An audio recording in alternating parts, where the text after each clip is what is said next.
지난 11월 22일은 많은 일본 분들이 소중히 여기는 어떤 기념일이었습니다. 1988년, 지금으로부터 35년 전에 일본 정부와 밀접한 관계를 가진 일본 센상성 본부라고 하는 공익재단법인에서 이걸 시작하자라고 의견을 냈고 2000년대에 들어와서부터는 많은 일본 분들에게 이 날에 대한 의미가 알려졌고 또 십수년 전부터는 11월 22일에 결혼을 하거나 혼인신고를 하는 부부들이 1년 중에 가장 많답니다. 그날 혼인신고하는 날이 11월 22일 날 인기가 많은 기념일이 됐습니다. 뭔 날이죠? 예, 그렇습니다. 여러분이 아시는 것처럼 이후후의 히라고. 2니까 10일이니까 이이고 그죠? 좋은 그런 뜻이겠죠. 이자가 두 개 들어가니까 후후해서 이후후노 히입니다. 최근에는 부부가 서로에게 감사의 말과 마음을 전하고 또 좋은 선물도 나누면서 부부에게 서로 용기와 기쁨과 사랑을 나누는 좋은 날들로 보내고 있어서 이 부부의 날은 특히 좋은 이 부부의 날은 참 아름다운 날이다라고 생각합니다. 지난주 며칠 전에 바로 그 날이었습니다.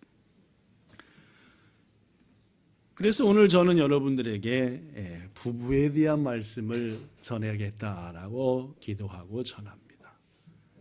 오늘 본문에는 인류 최초의 결혼식 장면이 기록되어 있습니다. 결혼식 장소는 에덴 동산. 신방이 꾸며진 것도 에덴 동산. 어떤 곳이죠? 에덴 동산. 예. 에덴 동산은 하나님이 첫 사람인 아담과 하와를 위해서 친히 준비해 주신 동산입니다. 에덴이란 뜻이 뭐죠? 제가 우리 교회에서 여러분에게 에덴이라는 뜻을 말씀드린 기억은 없는 것 같습니다. 예, 그래서 에덴, 뭔 뜻이냐? 기쁨과 환희, 아름답다 그런 뜻입니다. 기쁨이 넘치고 환희, 막 그 기쁨보다 더 기쁨이 막 넘쳐나와서 그래서 아름답다. 히브리어 에덴입니다.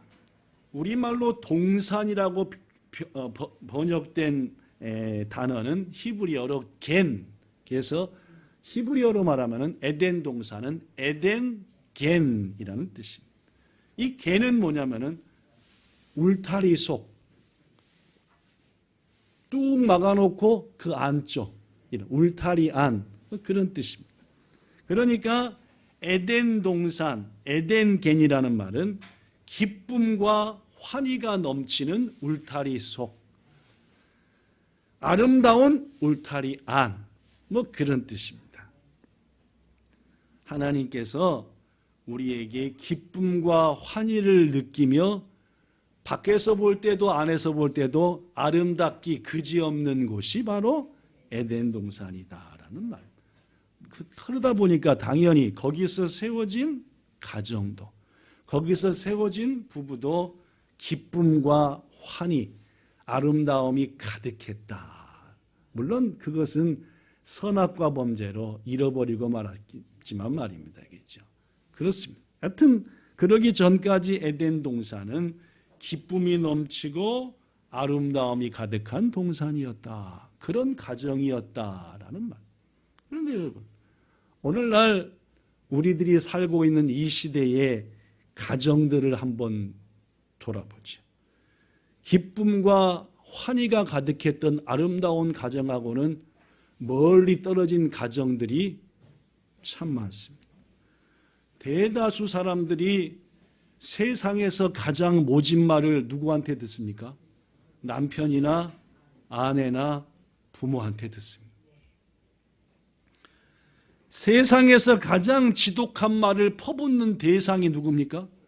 자기의 남편이나 아내나 혹은 형제나 자녀에게 퍼붓고 맙니다. 왜 오늘날 많은 가정, 아니 대다수 가정들이 에덴 동산에 가졌던 기쁨과 환희와 아름다움을 잃어버리고 이렇게 가정이 폭폭하게 되었는가? 그 가장 큰 이유는 오늘 본문을 통해서 주신 가정의 원리를 지키지 않기 때문입니다. 그래서 저는 오늘과 다음 주에 걸쳐서 하나님이 첫 가정, 첫 신방, 첫 부부를 통해서 우리에게 부부는 이래야 된다, 가정은 이래야 된다라는 말씀을 소개하고자 합니다. 그래서 이 말씀을 우리들이 지킴으로 회복되고 기쁨과 환희가 넘치는 아름다운 가정으로 부부로 나가게 되기를 간절히 원합니다.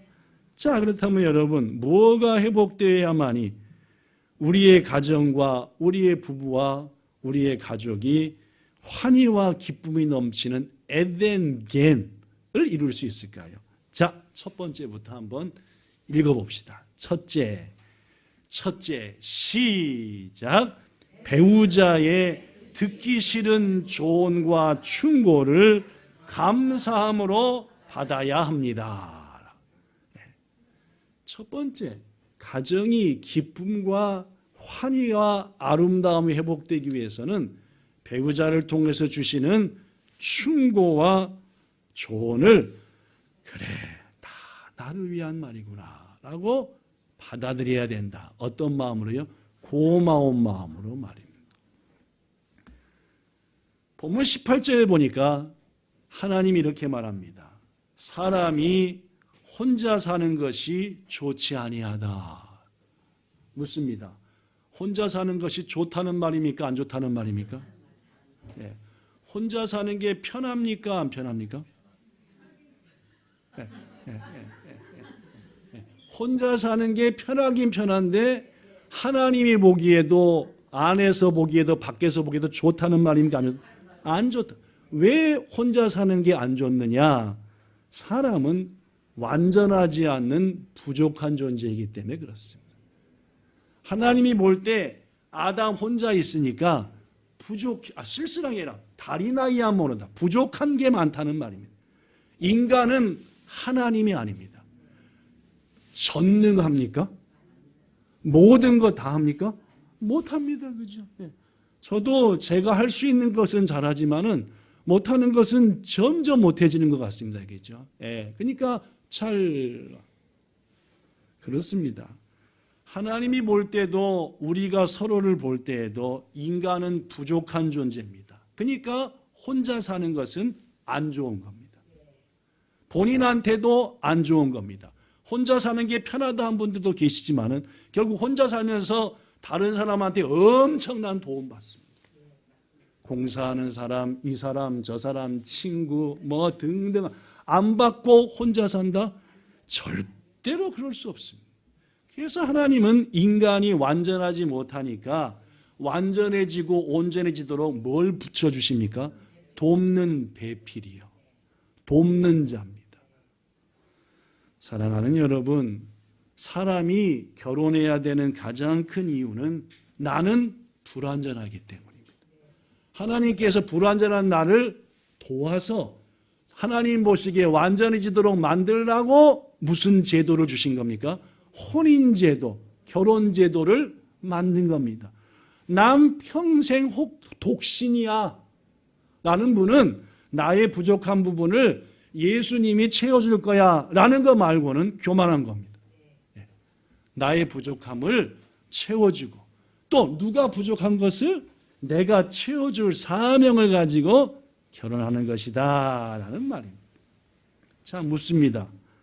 이렇게 부부가 됐는데 아내가 남편에게 혹은 남편이 아내에게 조언과 충고를 합니다. 잔소리로 들립니까? 나의 부족함을 채워주는 사랑의 소리로 들립니까?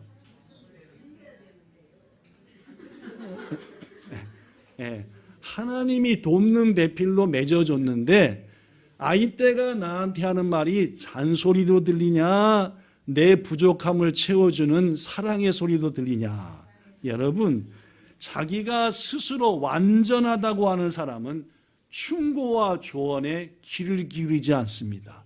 그럼 뭘로 들립니까? 잔소리로 들리지요. 그러나 겸손한 사람은 조언과 충고를 소중히 여기고 받아들입니다. 하나님은 성경을 통해 말하지요. 교만은 뭐의 선봉이요? 교만은 뭐의 선봉이요? 거만한 마음은 뭐의 앞잡이다? 그렇습니다. 자기가 교만해서 아이 때에 사랑하는 자의 말들이 뭘로 들리면 그러면 나는 뭐한 존재다? 교만하다. 뭐 할 날이 많지 않았다? 그러면 딱 맞는 겁니다. 사랑하는 이로부터 하나님의 사랑의 말이 내게 다가오는데 뭘로 들려요? 잔소리로 들리면은 내가 교만하다는 말입니다. 그렇죠? 그러니까 뭐 할 날이 얼마 안 남았다? 망할 날이 얼마 안. 그러니까 어떻게 됩니까? 여러분과 저는 십자가의 교만과 자존심을 못 박은 뭐입니까? 그리스도인입니다. 그렇죠? 우리들의 교만은 우리를 넘어지게 할 뿐이고 사탄의 밥이 되게 할 뿐입니다. 고로 우리는 믿음의 선배들처럼 교만한 마음, 거만한 마음은 주님 앞에 탁 내려놔야 돼요. 그러므로 배우자의 말을 하나님이 내게 보내신 조력자, 도와주는 자, 옆에서 함께해 주는 자의 말, 사랑의 말로 듣지 않고 자존심이 상하고 잔소리가 온다면은 절대 안 되는 거. 여기 써진 것처럼 배우자의 말에 자존심과 교만한 마음으로 반응한다면 아직 십자가에 교만과 자존심을 못 박지 못한 뭐와 같다? 반쪽짜리 그리스도인임을 우리는 알아야 된다.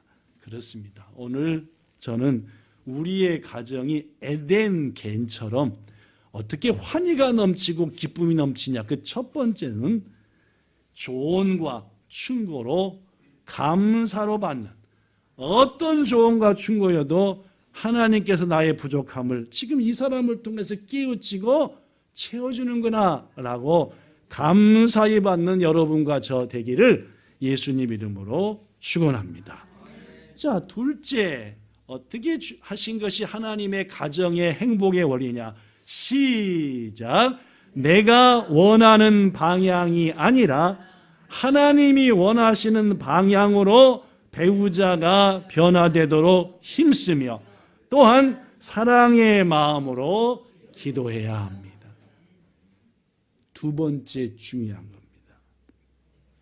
내가 더 편안해지기 위해서 남편과 아내를 변화시키려 한다. 그건 주의 뜻이 아닙니다. 배우자를 하나님이 기뻐하는 쪽으로 더 성숙하게 하고 성장시키게 내가 돕자. 이게 맞는 겁니다. 근데 우리는 결혼하면 어떻게 하려고 해요? 바꿔서. 뭘 바꿔요? 이분들이 못 알아먹는 거죠. 예. 그 남편 그 성격과 처음부터 싹 바꿔서 써야 되는 거예요. 그때부터 뭐 하는 거예요? 바꾸기 위해서 애를 쓰는 거죠. 네, 누구 스타일로 권사님 말마다 내 스타일로. 그래야 뭐가 온다? 행복이 온다. 행복이 오겠어요? 안 오겠어요? 나는 행복해지겠죠. 내 스타일로 싹 바꿔버렸으니까. 그러나 그 사람은 뭐 한 거예요? 안 행복하겠죠. 본문 18절에 돕는 배필에 돕는이라는 말은 히브리어로 따라합시다. 에제르. 시작. 에벤에제르 뭡니까? 여기까지 도우셨다. 그렇죠? 에벤에셀 유명한 말이죠. 그 똑같은 에제르라는 말입니다. 에제르. 에제르라고 하는 뜻은 도와주다, 호위하다, 상대방을 이롭게 하다라는 뜻입니다. 즉 돕는 베푸는 것은 내가 편해지려고 돕는 게 아니라 내가 편해지려고 상대를 하는 게 아니라 상대가 더 편해지도록 상대가 이롭도록 돕는 거 하는 게 에제르, 돕는의 의미입니다. 뭔 말씀인지 아시겠죠? 물론 나의 이익을 위해 상대방을 돕는 것이 아니라 상대방이 잘 될 수 있도록 사심 없이 상대방을 돕다 보면은 내가 희생해야 됩니다. 그렇죠? 내가 원하는 스타일대로 남편과 아내, 자식을 바꿔가려면은 내가 하면 되는데, 그러면은 나는 희생이 없죠. 그러나 하나님이 원하는 방법으로 그를 변화시켜 나가려고 한다면은 내가 희생해서 부족한 것 채워주고 메꿔주고 하는, 그렇습니다. 분명한 것은 내 이기심 때문에 내가 원하는 방향으로 배우자를 바꾸려는 것은 하나님이 가정을 세우신 목적도 뜻도 아닌 겁니다. 왜 부부싸움이 일어나냐? 내 스타일대로 바꾸려고 하니까. 한국에 꽤 오랫동안 베스트셀러로 팔리는 책들 중에 이런 제목의 책이 있습니다. 읽어볼까요? 시작. 남편의 기도로 아내를 돕는다. 이런 책도 있습니다. 시작. 아내의 기도로 남편을 돕는다. 어느 쪽이 더 마음에 듭니까? 그렇죠? 남편들은 뭐가 더 마음에 들고 밑에 게 좀 마음에 들고, 아내들은 뭐가 더 마음에 듭니까? 위에 게 좀 마음에 들고 하시죠, 그죠? 이 똑같은 책을 쓴 분이 스토미 오마샨이라고 하는 여인이십니다. 그분이 자신의 결혼 생활 30년을 돌아보면서 고백한 내용을 여러분에게 소개합니다. 나는 결혼 후 처음 14년 동안은 매일 남편과 싸웠습니다. 14년을 매일 싸웠다. 몇 번 싸운 겁니까? 자, 10년이면 며칠입니까? 3,650일입니다. 그렇죠? 그리고 다시 4년이니까 며칠입니까? 약 1,500일이죠. 1,500일. 그죠? 그러니까 1,500일 플러스 3,600일이니까 몇 일입니까? 5,000일 정도 돼. 약 그죠? 5,000일 동안 싸웠대요. 잘 싸운 겁니까? 못 싸운 겁니까? 뭐 하여튼 싸웠습니다. 왜냐하면 당시 우리는 배우자가 각각 자기 뜻대로 움직여주기를 바랐기 때문입니다. 그렇죠? 남편은 아내가 내 뜻대로 좀 해줬으면, 아내는 거꾸로 남편이 좀 이렇게 해줬으면 좋겠고, 그런데 그래서 부부 사이에 문제가 생길, 즉 다른 말로 싸울 때마다 저는 누굴 변화시켜달라고? 저놈은 남편 변화 좀 시켜주세요 라고 뭐 했대요? 그런데 하나님은 제 기도에 전혀 응답하지 않으셨습니다. 즉 이런 기도는 뭐가 없다? 응답 없다. 맞습니다. 그죠? 저놈은 남편, 저놈은 영감탱이, 저놈은 할망 변화시켜주세요. 기도 응답이 있다 없다? 없는 기도입니다. 이런 기도 해야 됩니까? 뭐로 합니까? 딴 기도 하시지. 그렇죠? 예, 그런 기도 하지 마십시오. 하여튼 그래서 이분도 14년간을 기도했대요. 누구 좀 변화시켜달라고? 남편 변화됐대요? 안 됐습니다. 어느 날 남편과 정말 끝장나기 직전까지 어마어마하게 싸운, 더 이상 도저히 참을 수 없는 저는 하나님 앞에 마지막으로 기도했습니다. 누구를 변화시켜 주세요? 응답이 왔겠어요, 안 왔겠어요? 다르게 왔습니다. 다르게. 아니다. 그건 네 기도할 게 아니다. 하고 이 스토미 오마샨한테 하나님이 마음 가운데 응답을 주셨습니다. 지금 응답을 소개합니다. 뭐라고 응답이 왔는지. 하나님이 주신 깨달음은 다음과 같습니다. 내가 남편을 위해서 온전히 기도한다는 것은 남편을 내가 원하는 사람이 아니라 하나님이 원하는 사람으로, 내가 원하는 방향이 아니라 하나님이 원하는 방향으로 남편을 변화시키기 위해서 기도하는 것, 이 기도만이 뭐 한다는 것을 응답받는다. 그런데 그렇게 하나님이 원하시는 사람으로 남편이 변화되기 위해서, 하나님이 원하는 방향으로 남편이 변화되기 위해서는 무엇보다도 가장 먼저 누가 달라져야 된다? 내가 달라. 나는 안 달라지고 첫째 틀렸어요. 그죠? 둘째, 누구를 위해서만 기도하고 남편 바꾸라고만 위해서. 누구 뜻대로? 내 뜻대로. 틀린 게 전혀. 하나님은 남편이 어떻게 바뀌길 바라는 거예요? 하나님이 원하는 방향으로 바꿔지길 바라는 거예요. 그러기 위해서 아내의 어떤 기도가 필요한 거예요? 자기 자신을 변화시키면서 남편을 돕는 기도와 돕는 것이 필요했다는 것을 야 또 몇 년 만에 알았대요? 야, 그래도 이 여인은 지혜롭습니다. 그죠? 14년 만이라도 뭐 했으니까? 알았으니까. 근데 보통 남편과 보통 아내는 어떻게 합니까? 죽을 때까지 누구 스타일대로 바꾸려고 그래요? 그래서 뭐라고 기도해요? 저 남편, 저 아내를 좀 바꿔주세요. 스토미 오마샤는 계속해서 말합니다. 남편을 온전히 도우려면 아내의 온전한 기도가 필요합니다. 남편이 하나님께 응답을 받아 아내를 잘 이해하는 사람이 되게 해주세요. 내 생각대로 제발 좀 바꾸게 해주세요. 라는 이기적인 기도는 남편을 변화시키지 못합니다. 진심으로 남편을 사랑하며 남편의 부족한 것을 내가 채우라고 이 남편, 이 아내를 만났다. 나는 사실을 알고 그러한 가운데 하는 기도만이 참된 응답이 있다고 알았습니다. 이런 기도를 그동안 못하게 했던 것, 이런 기도를 막고 있었던 것은 실은 제 뭐였고? 이기심이었고. 또 뭐였다? 결혼 초기에 받았던 상처들이었던 것도 깨달았습니다. 결혼 초기에 더 안 맞을 때 누구한테 상처 많이 받아요? 남편에게, 시집 식구들에게, 자기 자신에게 이런 상처가 쌓였고, 그 다음에 점점 내 스타일대로 바꾸고 싶었고, 그걸 위해 기도했지만 그런 기도와 그런 태도로는 하나님이 원하는 방향으로 남편이 변화될 수 없다.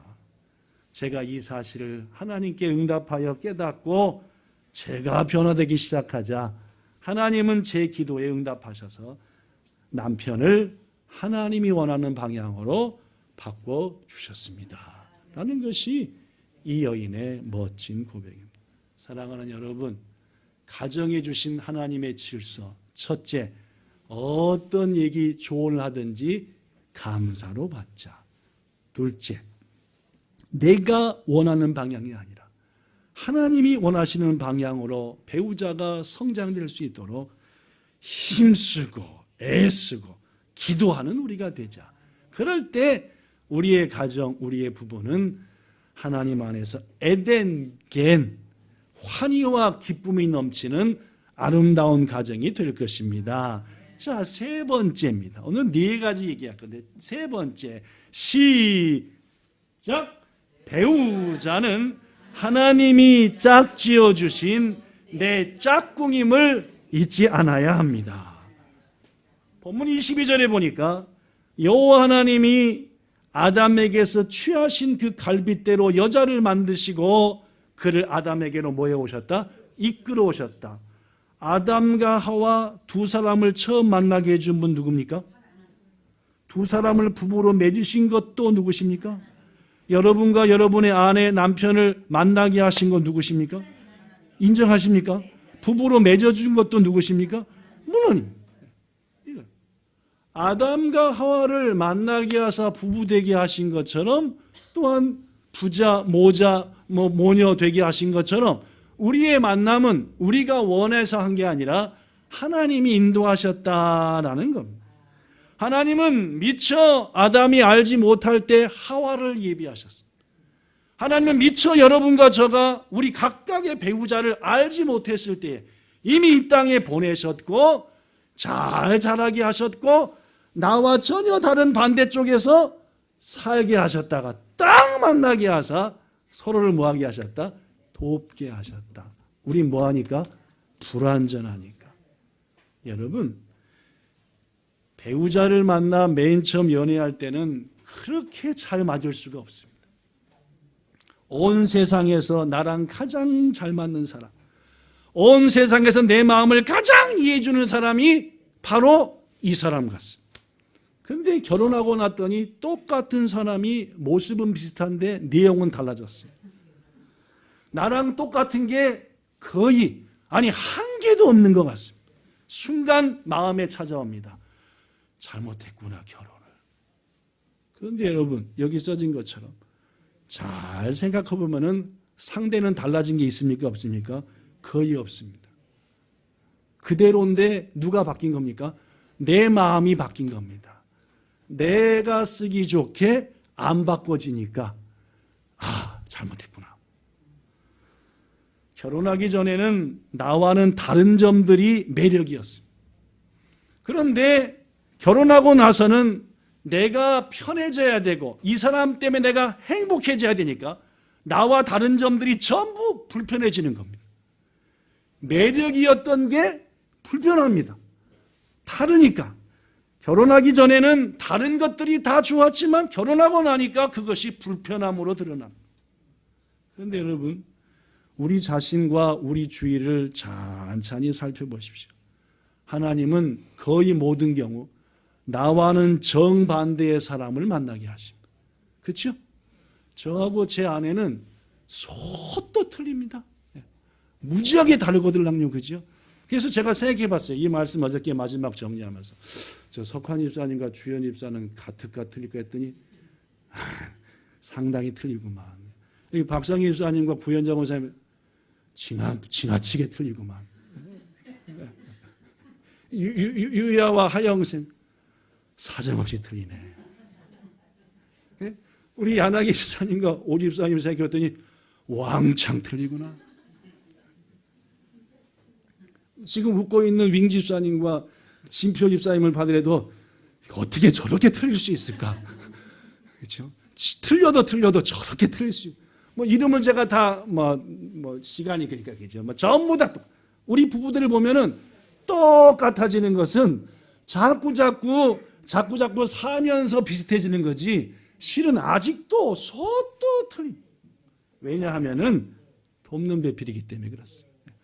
나하고 전혀 다른 부분을 배우자가 가지면서 나의 부분을 채워주고, 나와 전혀 다른 부분을 아내가 남편이 가지고 있으므로 아내와 남편이 채워. 근데 그것을 뭐 하겠다고? 바꿔버리겠다고 싸우고, 바꾸겠다고 제발 좀 남편 좀 바꿔주세요.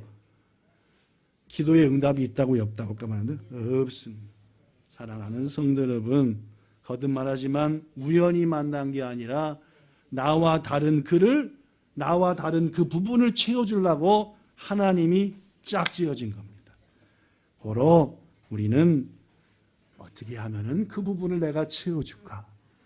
전혀 못하는 그 부분을 어떻게 내가 보살피고 함께 해줄까? 이것이 환희가 있고 기쁨이 있는 놀라운 마음이고, 고로 이 배우자는 하나님이 나한테 딱 찍어준 짝꿍이다. 뭐 해주라고? 채워주고 도와주라고. 마지막 네 번째입니다. 넷째, 시작. 배우자의 아름다움을 칭찬해야 합니다. 본문 23절에 보니까 아담이 말하기를, 누굴 보자마자? 하와를, 내 뼈 중에 뼈요 살 중에 살이라. 여러분, 여러분의 남자친구나 여자친구가 보자마자 내 뼈 중에 뼈요 살 중에 살이라면 뭐라고 하겠습니까? 이게 미쳤나. 무슨 뭐 뼈다귀하고 살 얘기를 했니. 그런데 히브리 사람들은 이게 뭔 표현이냐면은 내가 가진 뼈보다도 가장 좋은 뼈고 내가 가진 살과 피보다 가장 좋은 살이다라는 뜻으로 세상에 너처럼 이쁘고 아름다운 사람은 처음 본다는 말이에요. 무슨 말인지 아시겠어요? 우리는 무슨 뼈다귀에 살 얘기를 왜 만나자마자 얘기하는데, 히브리 사람들은 이런 식으로 당신은 내가 만난 사람 중에 최고입니다 라고 말하는 것과 똑같은 말이다. 뭔 말씀인지 아시겠죠? 그죠? 그러니까 의역을 있는 그대로 번역하니까 뼈다귀 살 얘기가 나오는 건데, 이것을 좀 알아먹기 번역했다면 아담이 하와를 보자마자 당신처럼 아름답고 멋진 여인은 처음 봅니다. 왜냐하면 여자가 처음이거든. 그죠? 처음이었으니까. 아담은 다른 여인이 없었으니까. 사랑하는 여러분, 하나님이 주신 네 번째 행복과 환희와 기쁨이 넘치는 아름다운 가정을 하기 위해서는 배우자가 서로 뭘 해야 된다는 말입니까? 칭찬해야 하는 거예요. 그대처럼 아름답고 당신처럼 멋있는 사람은 없습니다 라고 말합니다. 그렇게 하면 남자는 아내의 칭찬 한마디에 평생 큰 행복을 얻는 겁니다. 그렇죠? 당신 요새 뭔가 좀 멋있어진 것 같아 하면은 뭐 쓸데없는 소리 왜 해? 하면서 가면서 어떻게?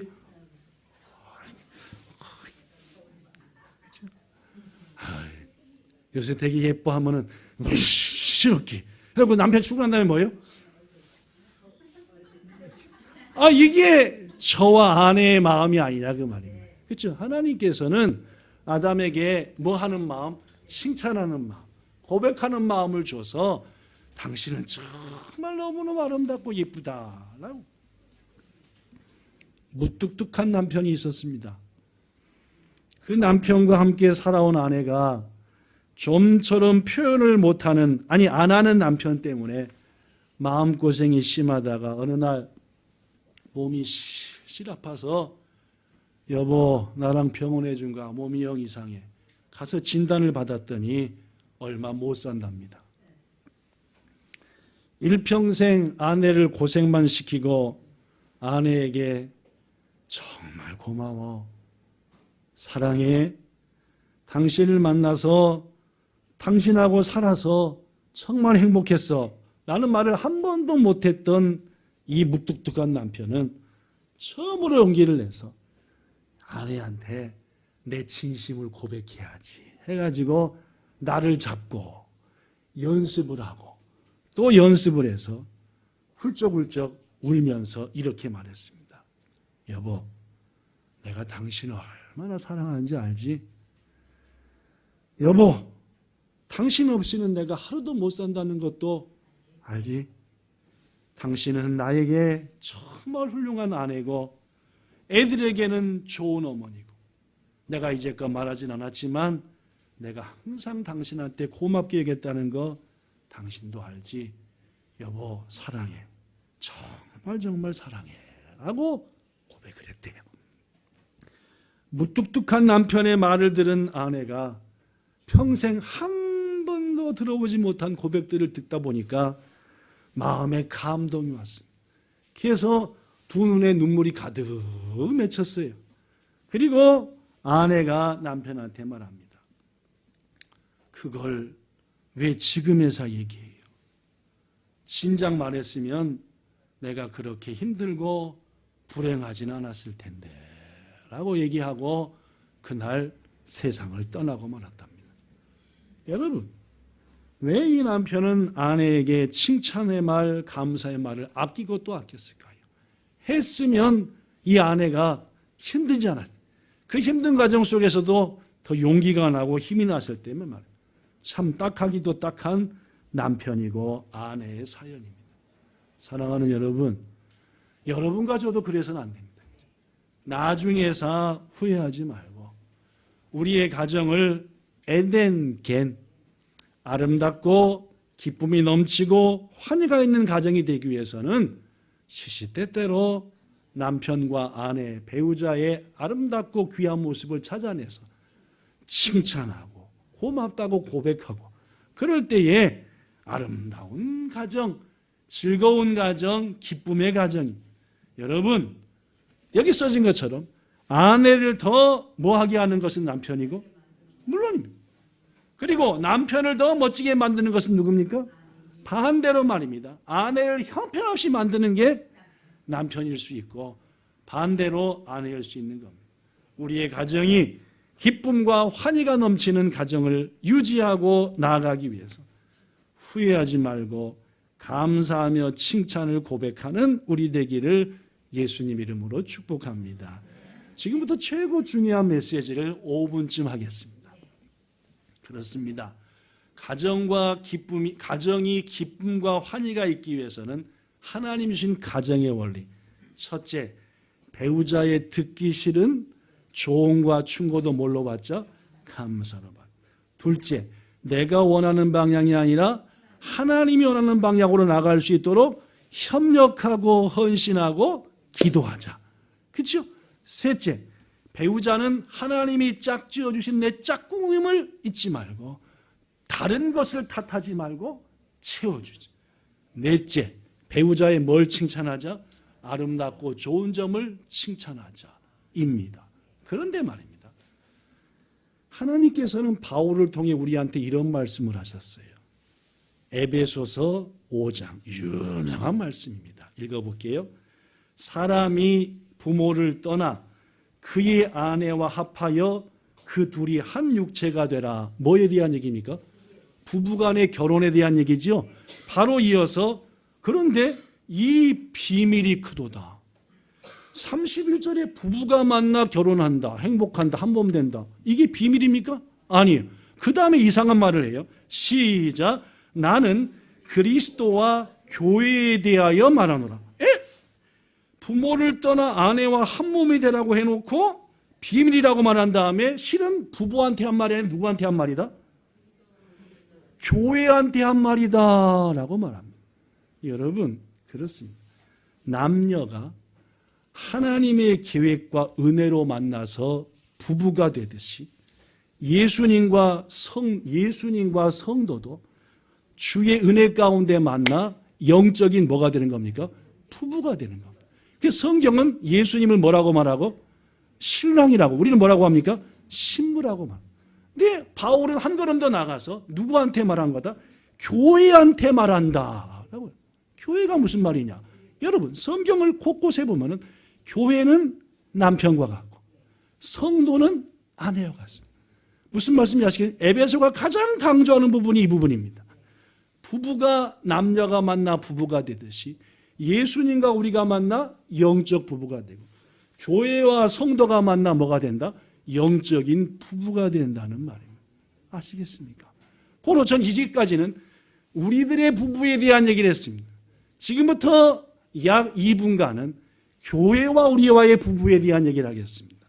여러분, 우리가 기쁨과 환희가 넘치는 아름다운 교회와 성도 관계, 즉 부부 관계를 유지하기 위해서는 하나님이 부부 관계에 주신 교회와 성도에게 주신 원리를 알고 회복해야 교회 생활이 환희가 있고 기쁨이 있고 아름다운 겁니다. 이걸 깨니까 가정이 삐걱삐걱하는 것처럼 성도의 교회 생활이 삐걱삐걱하는 겁니다. 자 봅시다. 먼저 성도의 입장입니다. 성도와 교회가 부부예요. 성도 입장입니다. 첫째, 교회가 하는 듣기 싫은 조언과 충고도 어떻게 받아야 됩니까? 그래야 그 성도가 뭐해집니까? 행복해지고 그 교회와 관계가 좋은 겁니다. 맨날 잔소리만 해. 이런 마음이면 그 성도와 그 교회는 기쁨과 환히 사라지는 겁니다. 두 번째, 성도인 내가 원하는 방향이 아니라 하나님이 원하는 방향으로 교회가 변화되도록 힘쓰고 기도하고 내가 애써야 합니다. 우리는 교회를 누가 원하는 방향으로 바꾸려고 합니까? 성도가 원하는 방향으로 교회를 바꾸려고 하는데 성도와 교회가 부부라고 한다면 우리는 하나님이 원하는 방향으로 교회가 바꿔지게. 셋째, 교회는 하나님이 짝지어 주신 내 짝꿍임을 잊어서는 안 됩니다. 나한테 딱 맞는 교회니까 이 교회랑 엮어주신 겁니다. 근데 우리는 안 맞으니까 이혼 확 해버리고 딴 놈을 찾을까? 네 번째, 성도 입장입니다. 교회의 아름다움을 칭찬해야 돼요. 우리 교회는 이게 좋아. 우리 교회는 요것도 좋아. 우리 교회는 이것도 좋아. 우리 교회는 이것만 좋고 다 싫어. 그러면 행복하겠습니까? 그렇죠? 맨날 나가갖고 남편 욕하는 거라. 우리 남편은 이게 틀려먹고 이것도 딱 한 가지 돈 벌어다 주니까 좋아. 행복하겠습니까? 안 해. 자기 남편을 칭찬해야 하듯 성도는 교회를 칭찬. 자, 거꾸로 이번에는 교회 입장입니다. 교회와 성도가 부부가 됐습니다. 자, 교회는 성도의 듣기 싫은 조언과 충고를 감사함으로 받아야 돼요. 성도들도 아내 입장에서 우리 교회가 이렇게 되기를 소망합니다 하고 조언과 여러 가지 의견들 낼 거 아닙니까? 거기에 대해서 듣기 싫어 하면은 그 교회는 성도를 행복할 수 있게 하는 교회가 아닙니다. 둘째, 교회가 원하는 방향으로가 아니라 하나님이 원하는 방향으로 성도가 바꿔지도록 기도하며 도와줘야 되는 겁니다. 본향교회에서 원하는 방향이 아니라 하나님께서 원하시는 방향으로 성도들이 성장하고 변화되도록 저를 비롯한 교회는 도와주고 힘써야 한다는 겁니다. 셋째, 성도는 하나님이 짝주어 주신 내 짝꿍임을 잊지 않아야 됩니다. 저 배기 싫은 성도 확 나갔으면 좋겠어. 죽어버리든지. 그건 교회도 아닙니다. 지옥이지. 그죠? 예. 저 성도는 부족하고 약하지만 우리 교회랑 짝지어 주신 하나님이 맺어주신 성도다 라고 사랑하며 섬겨. 마지막 네 번째, 누구의 아름다움을 칭찬해야 됩니까? 성도의 아름다움. 교회는 성도 입장이고, 이건 이제 거꾸로 얘기했으니까 교회는 이 성도 저 성도의 아름다움을 서로 칭찬하며 그럴 때 그 교회와 그 성도는 에덴겐 환희가 넘치고 기쁨이 넘쳐 아름다운 동산이 되는 거예요. 여러분과 저 교회를 더 아름답게 하는 것은 성도입니다. 성도를 더 아름답게 멋지게 만드는 것은 교회입니다. 이걸 이루어 나가는 우리 모두 되기를 예수님 이름으로 축복합니다. 기도하겠습니다. 좋으신 하나님 만나게 해주셔서 감사합니다. 사랑하게 하시고 내가 원하는 방향으로 상대를, 교회를, 성도를 바꾸려 하지 말고 하나님이 원하시는 것을 바라보며 그가 성장하기 위해 나를, 교회를, 우리를 헌신하는 우리가 되게 하여 주시옵소서. 칭찬은 하나님이 우리에게 주신 아름다운 마음이고 그 칭찬은 교회와 성도와 부부를 더 아름답게 하는 양념이고 원동력인 줄로 믿습니다. 주님, 하나님이 짝지어 주셨으니 주님 나라 갈 때까지 이 짝지어짐을 지키는 우리 교회와 성도요, 우리 부부들 되게 하시기를 축복하며 우리 주 예수님 이름으로 기도드리옵나이다. 아멘.